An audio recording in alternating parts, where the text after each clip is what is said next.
Hi, welcome back to my channel. Today I'm doing a little cooking video with you. I also wanted to talk to you about meal planning. So I have gone into a little bit of detail about my meal planning before, but I also wanted to just make it clear that, it doesn't matter if your meal planning doesn't, you just can't stick to it. If something happens, like I do this all the time. I say I make a meal plan, half the time I don't even stick to it, I just can't. This week has been a prime example. So I did a meal plan and it is here. So this was the meal plan for the week. We were going to have roasted vegetable couscous. Monday, Tuesday was going to be chicken casserole and pita breads. Wednesday was going to be paella. Thursday was going to be burgers and potato wedges. And Friday was going to be tacos and salad. This week has been a bad week. And, we have them. It's okay. Particularly those of you that have medical conditions, disabilities. We have days like this where we just can't do what we planned on doing. And actually sometimes we have several days in a row where we can't plan what we're doing. Also, those of you that are working long hours, or you've got really demanding jobs, things don't always go as planned. Don't beat yourself up. It's really not an issue. Just swap the days around or do something else. So I just wanted to share with you, what's happened with us this week. So out of this list, we've had none. And, who cares? At the end of the day, the kids have been fed. I haven't always been fed, but the kids have been fed. I do make sure that I do have bits in the freezer or the cupboard that they can have easily, so that they have always got a meal.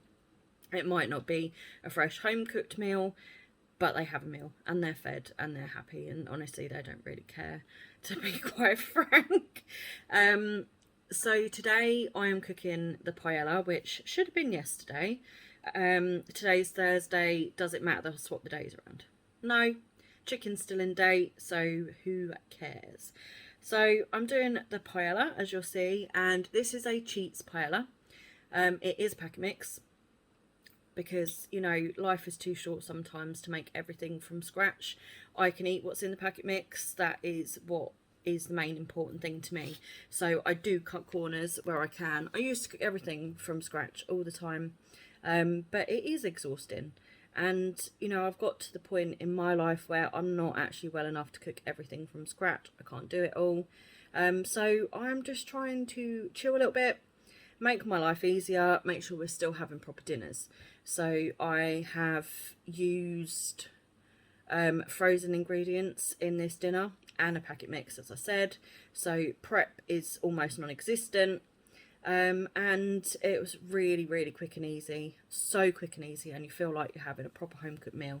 It's an absolutely delicious mix, actually. If you haven't tried it, it will follow on here so you can see what it is we're having. And I'm just doing a little demonstration on how I cook it. Obviously you can add in different things that I can't eat. So, make your own variations, throw what you want in there, do it all from fresh. Don't, whatever suits you, do you. At the end of the day, I do me, and I do what suits me, and I do what I can eat, what I'm allowed to have. And I know there'll be many of you that also have food allergies, or have children with food allergies, and we just have to adapt recipes. And I have to adapt food prepping for me, for something I can do, and there'll be many of you like that as well. So I hope you enjoy this this paella making. Sorry I've waffled on for so long, but there you go. That's just me. So here is my meal planner, and if you've seen my meal planning videos before, you'll know how I do mine. So this is my magnetic meal planner. This sticks on the back of my fridge. This is the week coming up, and this is last week's. So I just use this now as a scrap piece of paper. I plan out the dinners I think I'm going to do. I write down what I need for those dinners, and then when I've decided what days are going to suit those particular meals, then I write it down here.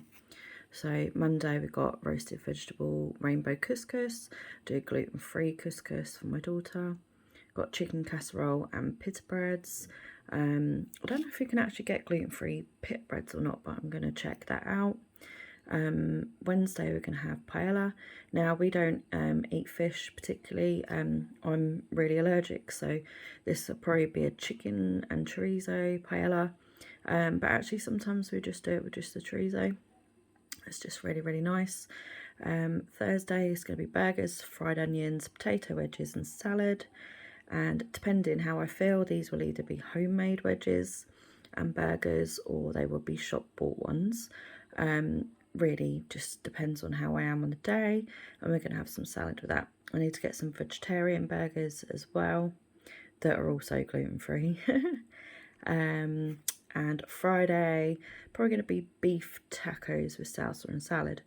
So last week I didn't get all these dinners cooked, so as I've explained to you, I do meal plan quite a lot of the time, but I'm always ready for something to go wrong, not being able to do a certain meal. And actually I ended up in hospital last week for a day, so a meal didn't get done that day. And the next day I wasn't well enough to do anything anyway. So that was 2 dinners we didn't get done from last week, and then sometimes I'll just add it on to the next week. But I was going to do chili, but instead I've decided to do tacos instead, because we haven't had tacos for ages. So yeah, we didn't have the jollof rice and we didn't do the chili con carne, and then I just swapped everything else around basically just to fit in. And this is the nice thing about not being too rigid with your meal planning. At least if something changes, it doesn't matter, just swap the days. I do this all the time. Like, I've picked out days where I think I will probably be able to do these depending on time, but I can just swap the day. It really doesn't matter. And if I just can't do it at all, then we'll just have something on toast or a freeze meal, which I do tend to have a couple just sitting around in the freezer. But this is how I do it. I try and be quite flexible in what I'm doing. So I'm just putting on some frozen onions and garlic just to defrost and soften. Sometimes I add a tiny little bit of oil, but it's not always necessary because this creates quite a bit of liquid. So I'm just gonna stir these in and give them a few minutes to defrost, and I'm going to prepare the chicken and get everything ready. Okay, I've just turned the heat down on this now because obviously I don't want it to burn, but I do want them to soften up nicely. And I am going to add into this some chorizo. Usually I buy fresh chorizo, but I'm struggling with cutting it and peeling the skin off. Unfortunately, a lot of the already pre-sliced chorizos have milk in them, so I'm just going to add in this frozen packet mix that I have bought. So this is a packet of diced chorizo that I bought. This is the second time I've used it. As you can see, the packet's already open. I have used it before, and I did think that actually it's chopped too finely to really taste, but I've still got quite a lot of packet left, so I am going to add this into the pan, and I'm going to use it anyway and see how it comes out for the paella. I'm just going to add it all in. So like I said, you could barely taste it, so hopefully we should get a decent amount of flavour from this one. Otherwise I will have to go back to chopping my own chorizo. So I'm just going to add that in. In a minute I'll probably turn up the heat. This is now on the lowest heat setting at the moment. Usually when I add fresh chorizo I turn it up to a medium heat just to sort of get all the colour out, some of those juices out, just to make it taste good and coat everything, because we're going to put the paella rice straight into this, which is then going to colour the rice. Right, so I'm just going to prepare the chicken while that is cooking slowly, because obviously once you turn the heat up you do need to be quite close to it to stir it. Now I'm not doing all of this chicken, I'm just going to put a little bit in there. And in our house we don't eat fish, so we don't put fish in the paella. I'm just going to slice it into chunks. You don't want it to be too small because it's going to overcook. Nope, it wouldn't be good. It's not good, it's not nice. So we're going to do fairly large chunks. And these are new knives I have got. So they're going through the chicken nicely. So this is too big. So I'm going to cut these ones in half. But that is probably the sort of size. Well, that's what I like anyway. And then when I dish it up, I just cut my chicken into more manageable sizes. So one of my children absolutely hates paella, so I'm going to use the other breast to make a chicken burger for her today, because she really hates paella with a passion. Yeah, yes I do.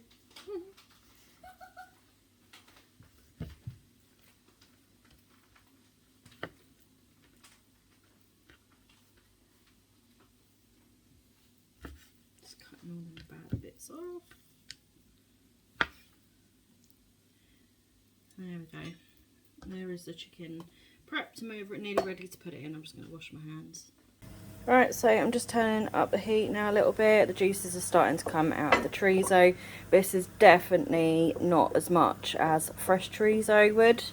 Usually it's more orange in colour, and there would be a lot more of the juices. Now, I am doing a packet mix paella, just to save myself time. It's got everything in it. It is full of flavour. It's absolutely delicious. I'll show you which one in a minute. I'm just getting this all ready. So I'm just going to let that sizzle away.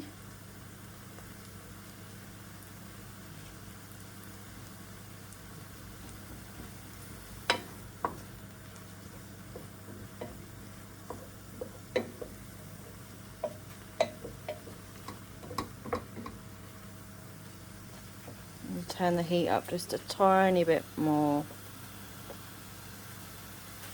There you can go, you really see it sizzling there. Hear that sizzle.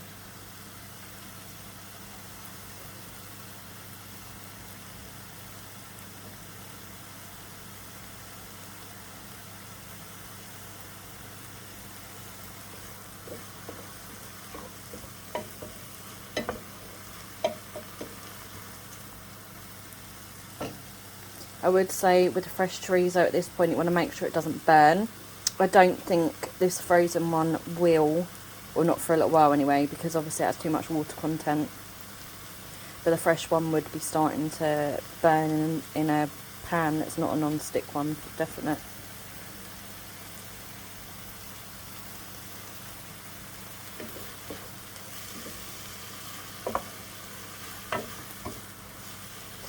So now I'm going to turn the heat back down quite low, and I'm going to add in the rice and the packet mix. So I've got my paella rice there. The recipe calls for 325 grams, but unfortunately I can't find my scales. So I'm having to guess, which is not great when you have to have a certain amount of water to go in here as well to cook the rice properly. But I keep doing this and it keeps working out okay. So I'm going to say a little bit more than that. It's a 500 gram bag, so I put, like, that's probably a little bit too much, but that'll do. So basically you stir this in, you incorporate all the colour, the onions, the garlic and the chorizo, and you just cook it for a minute or so. Just mix it all in really nicely.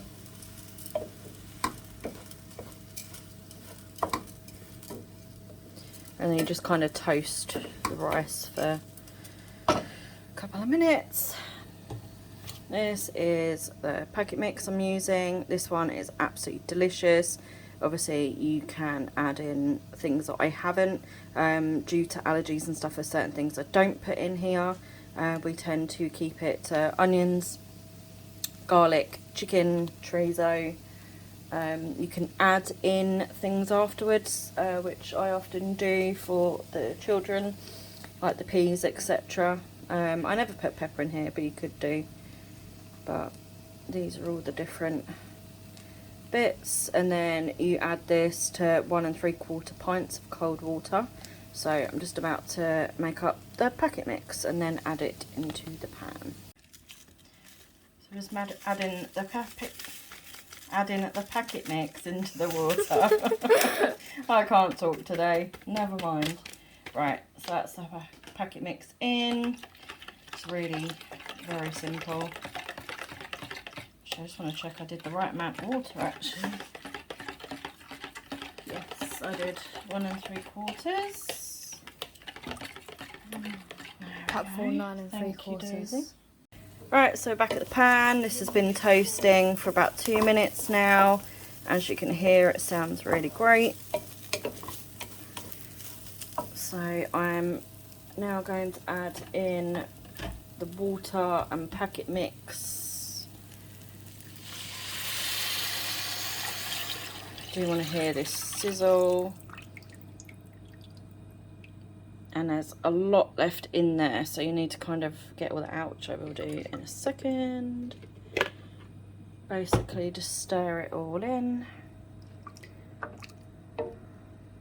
Sorry my camera's everywhere, I'm still trying to figure out how to film stuff. I've never done this before, so it's all very new to me. So I stir that in, you turn up the heat because you want to bring it to a boil. So that's back up to medium heat, and I'm going to add the chicken. Okay, so this is just starting to come up to the boil now. I leave it till this point until I put the chicken in. If you put it in before, it does get really overcooked, and nobody likes overcooked chicken, let's face it.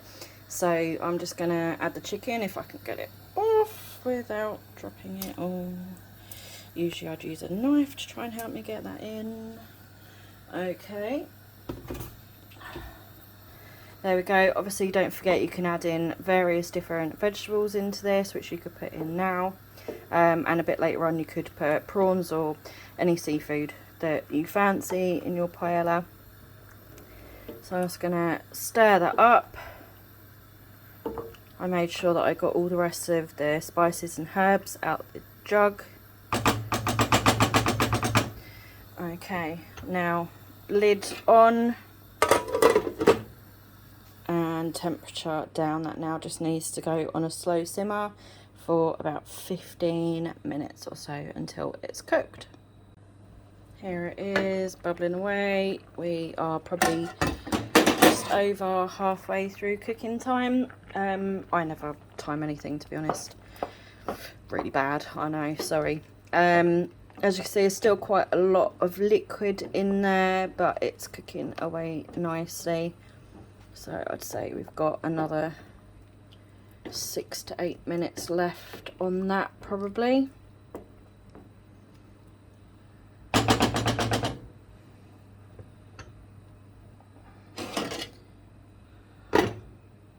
I'm going to let that cook a bit longer. Alright, so I've just come back just to check this out. Let's see how it's doing. Should be nearly done, if not finished by now.